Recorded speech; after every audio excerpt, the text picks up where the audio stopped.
Hozir bunday o'ylab qarayman. Instagramda trend bor-ku, mana shu odam mendan kelib intervyu olmaguncha harakatdan to'xtamayman degan trend bor. Jahongir Latipovga atalgan. Jahongir Latipovni bilasizlar. Nimagadir lekin bunday o'ylab qarasam, Jahongir Latipov kimdan intervyu olgan bo'lsa, hammada nimadir bo'lgan. Yomon tomonlama. Masalan, birinchi Salimboy qamalib ketdi. Keyin Farhod Mannopov rahmatli bo'lib ketdilar.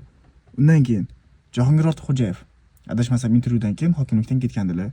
Undan keyin avtoblogerlardan o'sha intervyudan keyin choynakni qapog'i, Otabek Ayvash hammaligi anaqada negativlarning tagida qolib ketgandi. Keyin Real Sanjikdan olindi. Real Sanjik ham adashmasam hozir qamalib ketdi. Bahodir Abdullayev, namanganlik boy. Ulardan intervyu olindi. Ularning intervyusidan keyin adashmasam 1 oy yoki 2 oydan keyin qizlari Shirinni o'tib qolgandilar. Keyin Murodxon To'rayevdan intervyu olingan. Murodxon To'rayevdan o'sha intervyu olingandan keyin ozgina vaqtdan keyin Murodxon To'rayev o'tib qolganlar. Mahmud Murodovdan intervyu olingan. Mahmud Murodovdan olingan intervyudan keyin ham Mahmud Murodov o'sha vaqtda pikda edi, keyin sportda ancha muvaffaqiyatsizlikka uchrab ketdilar. Undan keyin Subyektiv jamoasidan intervyu olingan.